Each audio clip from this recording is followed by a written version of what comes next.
Om Swastiastu, Assalamualaikum warahmatullahi wabarakatuh. Salam sejahtera untuk kita semua. Shalom, Namo Buddhaya, salam harmoni. Baik, terima kasih atas kesempatan yang telah diberikan kepada kelompok kami. Pada hari ini, kami akan mempresentasikan materi auditing, yaitu mengenai tanggung jawab antara auditor dan manajemen. Adapun identitas dari anggota kelompok 4, yaitu yang pertama ada Deni Fitrianita dengan NIM 2017051032. Kemudian yang kedua ada saya sendiri, yaitu Kadek Gustialoka dengan NIM 2017051041. Dan yang terakhir ada rekan saya, yaitu Komang Wahyuni Febrianti dengan NIM 2017051042. Next. Baik, adapun materi pokok yang akan kami bahas pada kali ini, yaitu terdiri atas 6 materi. Yang pertama yaitu tanggung jawab manajemen berdasarkan seksi 404, yang kedua yaitu tanggung jawab auditor berdasarkan seksi 404, yang ketiga ada definisi pengendalian internal atas pelaporan keuangan, yang keempat ada definisi kekurangan pengendalian internal, yang kelima ada proses penentuan oleh manajemen, dan yang terakhir yaitu mengenai dokumentasi oleh manajemen. Materi yang pertama akan disampaikan atau dijelaskan oleh Denita. Kepada Denita, disilakan. Baik, terima kasih atas kesempatannya. Di sini saya akan menjelaskan materi yang terkait dengan asersi manajemen. Asersi manajemen merupakan pernyataan yang tersirat atau tertulis oleh manajemen mengenai kelompok-kelompok transaksi dan akun-akun serta pengungkapan dalam laporan keuangan. Asersi manajemen terkait dengan standar akuntansi, karena asersi merupakan bagian dari kriteria bahwa manajemen telah mencatat dan mengungkapkan informasi akuntansi dalam laporan keuangan. Asersi sendiri dapat dikelompokkan ke dalam 3 kategori yang dapat dijelaskan sebagai berikut. Kategori pertama yaitu asersi mengenai kelompok-kelompok transaksi dan kejadian-kejadian selama periode yang diaudit. Dalam kategori ini, manajemen akan membuat beberapa asersi mengenai transaksi. Asersi ini juga harus diterapkan pada kejadian lain yang digambarkan dalam pencatatan akuntansi, seperti pencatatan penyusutan dan pengakuan kewajiban pensiun. Asersi ini terdiri dari beberapa bagian, yaitu yang pertama ada keterjadian. Asersi keterjadian menekankan apakah transaksi yang sudah dicatat dan dilaporkan dalam laporan keuangan benar-benar sudah terjadi dalam periode pembukuan.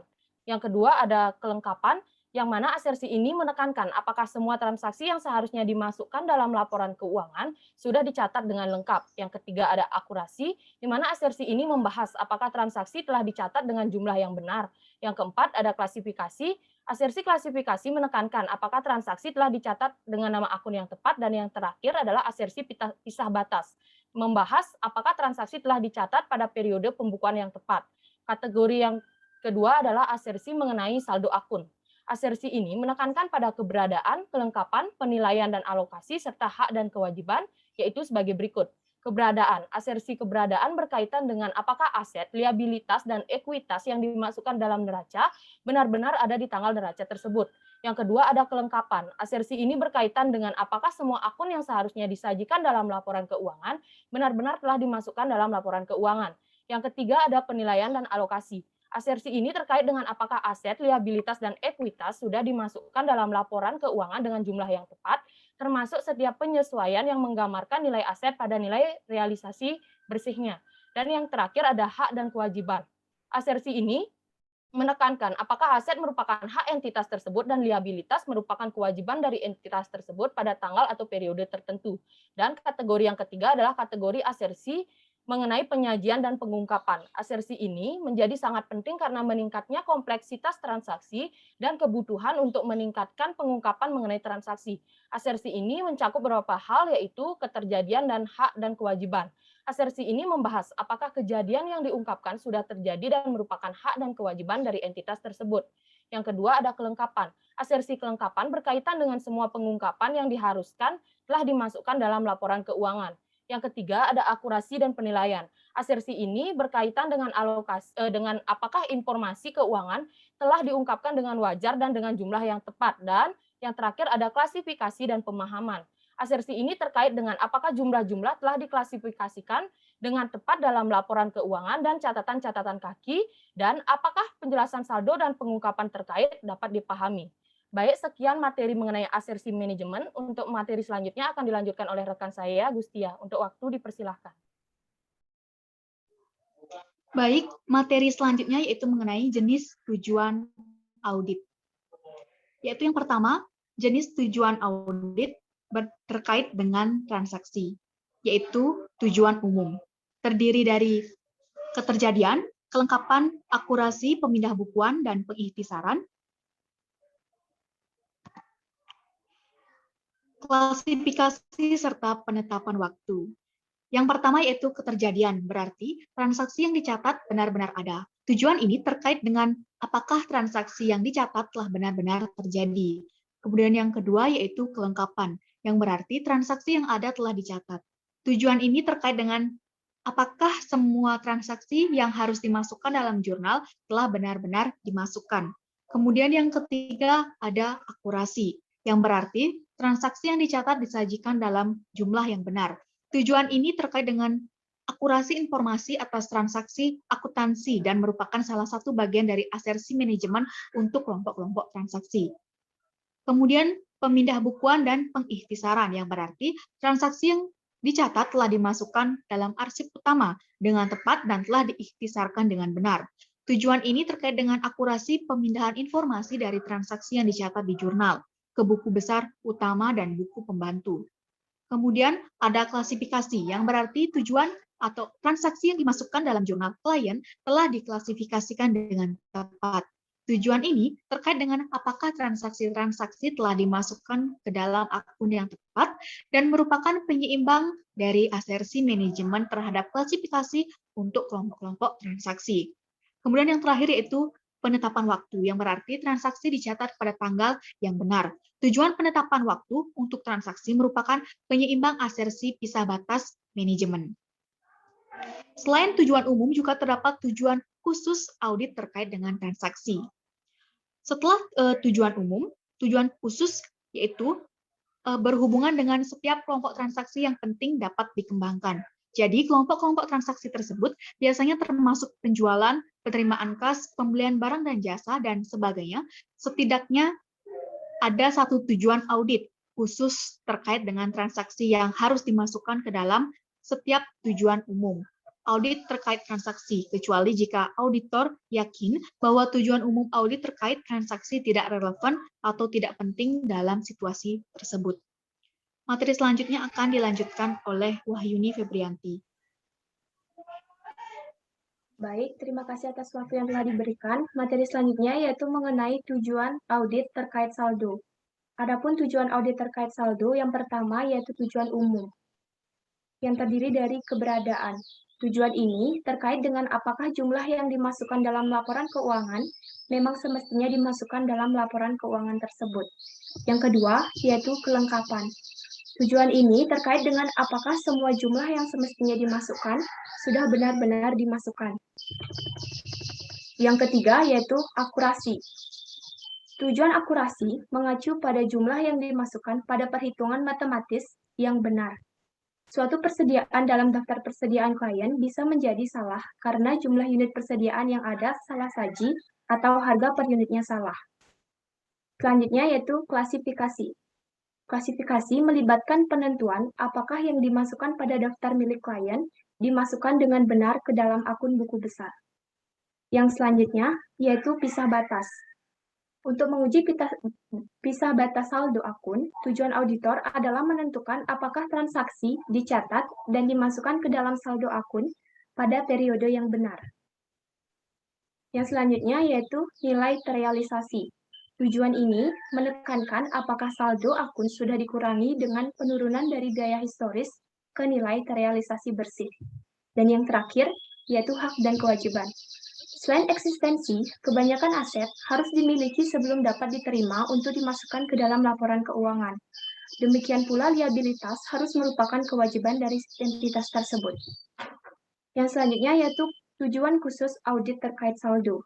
Sama halnya dengan tujuan audit terkait transaksi, setelah tujuan umum audit terkait saldo disusun, tujuan khusus audit terkait saldo dari setiap saldo akun pada laporan keuangan dapat dikembangkan. Sekurangnya satu tujuan khusus audit terkait saldo dimasukkan ke dalam setiap tujuan umum audit terkait saldo, kecuali jika auditor yakin bahwa tujuan umum audit terkait saldo tidak relevan atau tidak penting untuk saldo akun yang sedang dinilai. Selanjutnya yaitu tujuan audit terkait penyajian dan pengungkapan, di mana tujuan ini sama dengan asersi manajemen untuk penyajian dan pengungkapan yang telah dibahas sebelumnya oleh rekan saya. Pada dasarnya, tujuan audit terkait penyajian dan pengungkapan ini menilai bagaimana asersi manajemen apakah sudah sesuai dengan standar atau belum. Baik, yang selanjutnya yaitu tanggung jawab manajemen dan tanggung jawab auditor berdasarkan seksi 404. Sebelumnya kita harus mengetahui apa itu Sarbanes-Oxley. Jadi Sarbanes-Oxley X atau bisa disebut dengan SOX atau SABOX ini merupakan perundang-undangan yang dibuat oleh Amerika Serikat untuk membuat standar baru sebagai tanggapan atas skandal-skandal yang terjadi sebelumnya, seperti skandal Enron. Nah, jadi Sarbanes-Oxley ini dicetuskan oleh dua orang yang telah ditetapkan oleh Presiden Amerika Serikat juga. Dua orang tersebut adalah Senator Paul Sarbanes dan Michelle G. Oxley. SOX atau SABOX ini memiliki banyak pasal-pasal, tetapi yang akan kami bahas di sini adalah pasal 404 mengenai pengendalian internal. Baik, yang pertama yaitu tanggung jawab manajemen berdasarkan seksi 404. Pasal 404 SOX mengharuskan manajemen pada semua perusahaan publik di Amerika Serikat untuk menerbitkan laporan pengendalian internal yang mencakup dua hal. Yang pertama, sebuah pernyataan bahwa manajemen bertanggung jawab untuk menegakkan dan menjaga suatu struktur pengendalian internal yang memadai dan prosedur atas laporan keuangan. Yang kedua, suatu penilaian atas efektivitas struktur pengendalian internal maupun prosedur untuk pelaporan keuangan pada saat akhir tahun fiskal perusahaan. Nah, adapun tanggung jawab pertama oleh manajemen berdasarkan seksi 404 ini, yaitu rancangan pengendalian internal. Manajemen harus mengevaluasi apakah pengendalian telah dirancang dan dilaksanakan untuk mencegah atau mendeteksi salah saji material dalam laporan keuangan. Pusat perhatian manajemen adalah pada pengendalian atas seluruh asersi yang relevan untuk semua akun yang signifikan dan pengungkapan dalam laporan keuangan. Yang kedua, yaitu efektivitas pelaksanaan pengendalian. Sebagai tambahan, manajemen juga harus menguji efektivitas pelaksanaan pengendalian internal. Tujuan pengujian tersebut adalah untuk menentukan apakah pengendalian dijalankan sesuai dengan rencana dan apakah orang yang menjalankan pengendalian memiliki otoritas dan kualifikasi yang diperlukan untuk melakukan pengendalian dengan efektif. Baik, yang selanjutnya yaitu tanggung jawab auditor berdasarkan seksi 404. Adapun tanggung jawab auditor, yang pertama yaitu pengendalian terhadap keandalan laporan keuangan. Untuk memenuhi standar kedua pekerjaan lapangan, fokus utama auditor adalah terhadap pengendalian terkait dengan perhatian utama manajemen atas pengendalian internal, yaitu keandalan laporan keuangan. Laporan keuangan tidak mungkin merefleksikan PABU dengan benar jika pengendalian atas laporan keuangan tidak memadai. Yang kedua, yaitu pengendalian terhadap kelompok-kelompok transaksi, di mana auditor lebih menekankan pada pengendalian internal atas kelompok-kelompok transaksi dibandingkan dengan saldo-saldo akun, karena akurasi output sistem akuntansi atau saldo akun sangat bergantung pada akurasi input dan pemrosesan atau transaksi. Sebagai contoh, jika produk dijual barang dikirimkan, atau harga penjualan per unit salah dalam penagihan pada pelanggan, baik penjualan maupun piutang dagang akan menjadi salah saji. Di sisi lain, jika pengendalian telah memadai untuk meyakinkan bahwa penagihan, penerimaan kas, retur penjualan, dan pengurangan harga, dan penghapusan yang benar, maka saldo akhir akun piutang dagang kemungkinan telah dicatat dengan benar. Karena penekanan pada kelompok-kelompok transaksi auditor umumnya sangat menekankan pada tujuan audit terkait transaksi, maka auditor perlu memahami tujuan-tujuan audit terkait transaksi. Selain itu, auditor juga diwajibkan untuk memahami tujuan auditor terkait saldo dan tujuan auditor terkait pengungkapan dan juga penyajian. Sekian materi yang dapat saya sampaikan. Untuk materi selanjutnya akan dijelaskan oleh teman saya.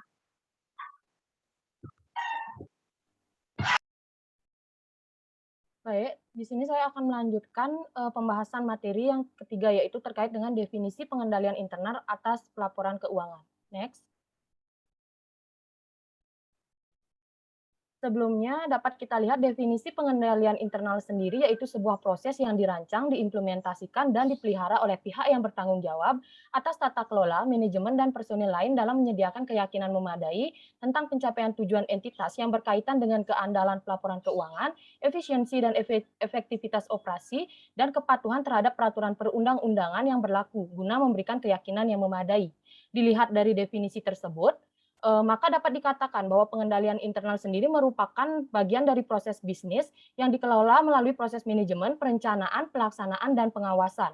Maka dari itu, pengendalian internal harus terintegrasi dan mampu mendukung proses bisnis lain agar berjalan dan membantu proses pemantauan pencapaian kinerja.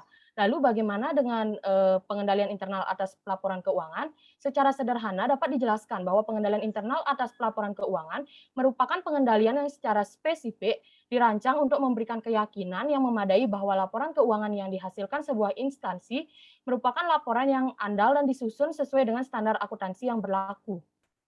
Next. Selanjutnya, manfaat dari pengendalian internal. Jadi pengendalian internal atas pelaporan keuangan sendiri dirancang, diimplementasikan, dan dipelihara untuk merespon risiko bisnis yang teridentifikasi mengancam pencapaian setiap tujuan entitas yang berkaitan dengan yang pertama, keandalan laporan keuangan entitas. Manajemen memiliki tanggung jawab hukum maupun profesional untuk meyakinkan bahwa informasi disajikan dengan wajar sesuai dengan ketentuan dalam pelaporan keuangan. Tujuan pengendalian internal yang efektif terhadap laporan keuangan adalah untuk memenuhi tanggung jawab pelaporan keuangan. Yang kedua, terkait dengan efektivitas dan efisiensi operasi entitas. Pengendalian internal dalam suatu perusahaan akan mendorong penggunaan sumber daya perusahaan secara efektif dan efisien untuk mengoptimalkan sasaran yang dituju perusahaan. Sebuah tujuan penting atas pengendalian tersebut adalah akurasi informasi keuangan dan non-keuangan mengenai kegiatan operasi perusahaan yang akan digunakan dalam pengambilan keputusan oleh para pengguna laporan. Yang ketiga, ada kepatuhan entitas terhadap peraturan perundang-undangan yang berlaku. Perusahaan publik, perusahaan non-publik, atau organisasi nirlaba diharuskan untuk mematuhi beragam ketentuan hukum dan peraturan. Beberapa peraturan ada yang terkait dengan akuntansi secara tidak langsung, seperti perlindungan terhadap lingkungan dan hukum hak-hak sipil, dan yang terkait erat dengan akuntansi seperti peraturan pajak penghasilan dan kecurangan. Next. Adapun kebijakan dan prosedur yang berkaitan dengan pengendalian internal atas pelaporan keuangan adalah sebagai berikut. Yang pertama, berkaitan dengan pemeliharaan catatan yang detail dan akurat. Ini artinya setiap catatan yang digunakan dalam pengendalian atas pelaporan keuangan harus akurat dan mencerminkan transaksi dan sifat aset perusahaan dengan tepat. Yang kedua, ada memberikan keyakinan memadai bahwa transaksi telah dicatat sebagaimana diperlukan. Hal ini akan memungkinkan penyusunan laporan keuangan sesuai dengan prinsip akuntansi yang berlaku umum dan bahwa penerimaan dan pengeluaran perusahaan dibuat sesuai dengan kewenangan manajemen dan direksi perusahaan. Dan yang terakhir adalah memberikan keyakinan memadai tentang pencegahan atau deteksi atas perolehan, penggunaan, atau disposisi aset perusahaan yang tidak sah secara tepat waktu, karena hal ini akan berakibat material terhadap laporan keuangan. Next. Untuk materi yang keempat adalah kekurangan pengendalian internal. Next. Pengendalian internal tidak dapat menjanjikan bahwa perusahaan akan mutlak tidak mengalami kesalahan dalam menyajikan laporan keuangannya. Keterbatasan pengendalian internal akan tetap ada, melibatkan campur tangan manusia yang rentan terhadap kecurangan atau kesalahan. Kelemahan pengendalian internal sendiri merupakan pelanggaran dan atau penyimpangan terhadap penerapan pengendalian internal, baik berupa tidak dijalankannya pengendalian yang sudah ditetapkan, tidak diidentifikasinya risiko yang signifikan, atau tidak dibuatnya suatu pengendalian yang diperlukan. Adapun beberapa kelemahan pengendalian internal yang didefinisikan oleh standar audit dapat dijelaskan sebagai berikut.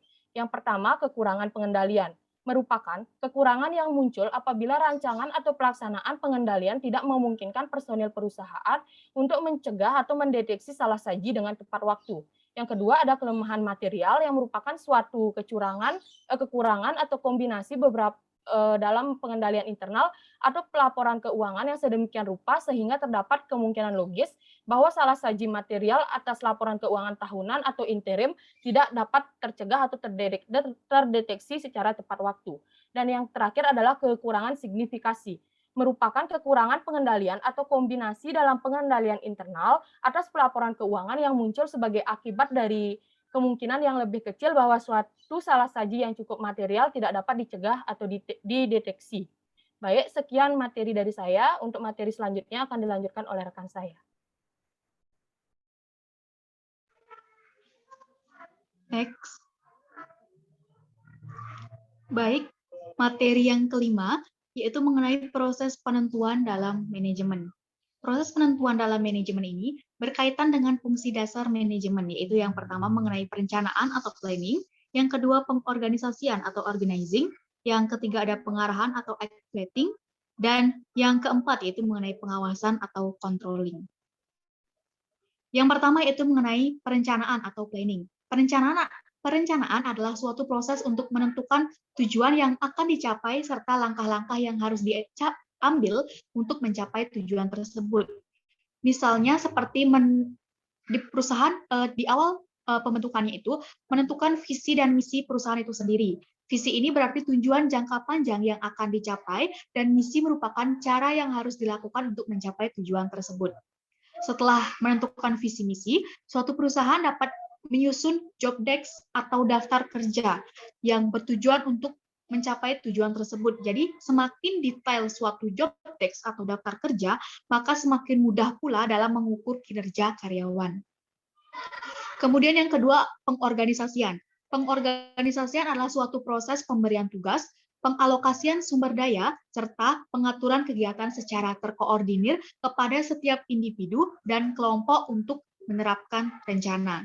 Misalnya, pada tahap ini ditandai dengan adanya staffing atau penempatan karyawan sesuai dengan kemampuannya, yang bertujuan agar job desk yang tadi telah dibuat di tahap perencanaan itu sesuai dan dibuat serta terselesaikan sesuai dengan kemampuan karyawan tersebut.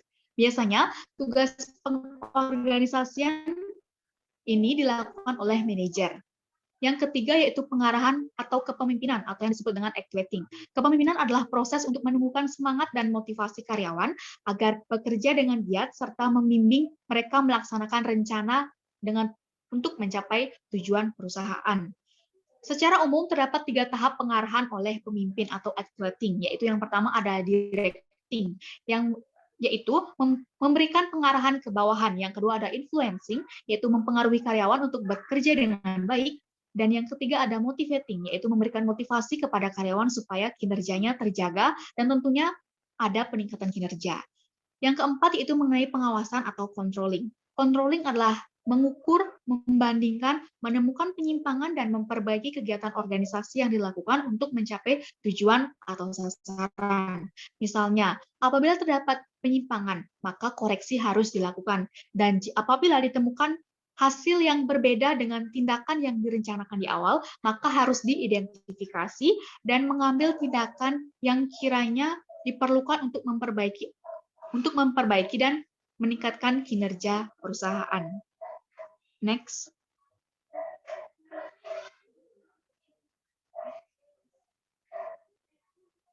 Kemudian materi yang keenam yaitu mengenai dokumentasi oleh manajemen. Next.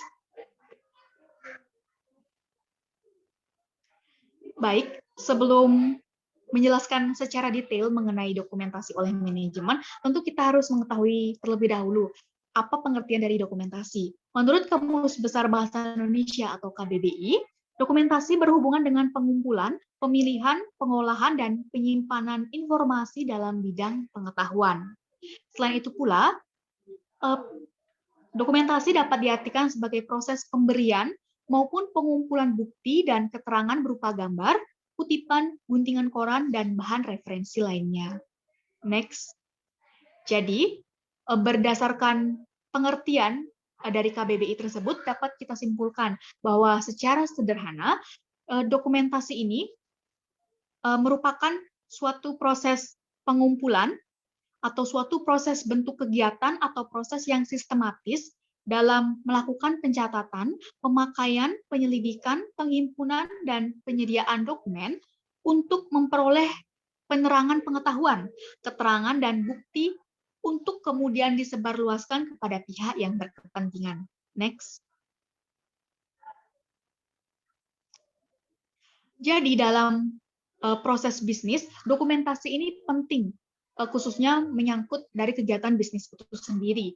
Jadi dengan adanya dokumentasi, maka suatu perusahaan itu dapat melaksanakan strategi, dapat melakukan analisa berdasarkan data yang otentik. Data yang otentik ini maksudnya adalah data yang dipercaya, data yang berasal dari dokumentasi tersebut.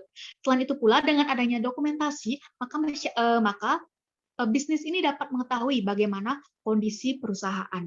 Next. Baik, materi selanjutnya yaitu contoh dokumentasi. Terdapat 5 jenis contoh dokumentasi, yaitu yang pertama ada business letter, dokumen transaksi, business report, dokumen finansial, email, dan memorandum. Yang pertama yaitu business letter. Business letters atau surat bisnis dimanfaatkan untuk sarana komunikasi dengan pihak lain di luar perusahaan yang meliputi konsumen, kolega, pemerintah, calon karyawan, pihak profesional, dan sebagainya. Surat bisnis ini di era sekarang ini pada khususnya sering dikirim lewat atau menggunakan email dengan tujuan agar lebih efektif dan efisien. Yang kedua yaitu dokumen transaksi. Dokumen transaksi berkaitan dengan bukti atas kegiatan ekonomis yang dilakukan oleh perusahaan, seperti melakukan pembelian, penjualan, dan kegiatan ekonomis lainnya. Contoh dari dokumen transaksi ini yaitu invoice, nota order, nota kontan, dan bukti lainnya. Kemudian ada business report. Business report memiliki format yang lebih formal dan lebih panjang, yang biasanya mencakup data finansial, laporan penjualan, rencana pemasaran, dan lain sebagainya. Jenis dokumen ini juga dikenal lebih rinci dengan adanya tambahan chart, grafik, dan sebagainya. Laporan ini biasanya ditujukan untuk investor. Kemudian ada dokumen finansial. Dokumen finansial berisi laporan keuangan, laporan payroll, proposal, laporan pajak, dan sebagainya. Laporan ini dimanfaatkan untuk menilai kondisi perusahaan. Jadi apakah perusahaan atas kegiatan produksi yang dilakukan satu perusahaan itu mendapat laba atau rugi. Kemudian yang terakhir ada email dan memorandum. Seperti pelajaran pada semester sebelumnya, memo ini merupakan surat perintah dari atasan ke bawahan untuk melakukan aktivitas yang berkaitan dengan keuangan. Misalnya, seorang manajer accounting memerintahkan staf untuk menyusutkan nilai peralatan kantor. Sedangkan email itu merupakan suatu aplikasi yang seperti yang teman-teman gunakan pada umumnya, yang biasanya digunakan untuk mengirim file, data, foto, video, maupun sebagainya. Next.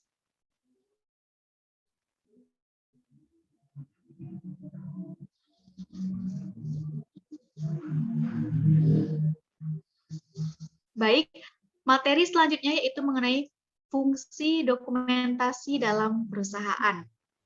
Adapun fungsi dokumentasi bagi perusahaan dalam menjalankan bisnisnya, yaitu yang pertama, membantu dalam hal pengambilan keputusan, melaksanakan perencanaan, dan melakukan pengawasan. Kemudian, yang kedua yaitu digunakan sebagai alat bukti. Jadi, kaitannya seperti ini. Tentu, dokumentasi ini dibutuhkan oleh perusahaan. Misalnya ketika perusahaan melakukan pembelian. Jadi, dibutuhkan ketika melakukan pencatatan keuangan yang dihubungkan, apabila dihubungkan dengan prinsip-prinsip akuntansi, tentu seluruh bukti transaksi itu tentunya harus relevan ketika dimasukkan ke dalam jurnal atau laporan keuangan. Kemudian, dokumentasi ini digunakan sebagai referensi histori. Kemudian ada penyedia informasi untuk keuangan, personalia, dan hal-hal lainnya yang nantinya dibutuhkan oleh manajemen perusahaan. Kemudian yang terakhir yaitu untuk menjaga hubungan perusahaan dengan masyarakat, khususnya klien. Baik, Sekian presentasi dari kelompok 4. Apabila ada salah kata, baik yang disengaja maupun tidak disengaja, saya mewakili rekan saya mohon maaf. Saya tutup dengan Parama Santi. Om Santi Santi Santi Om. Wassalamualaikum warahmatullahi wabarakatuh. Salam sejahtera untuk kita semua. Shalom, Namo Buddhaya, salam harmoni.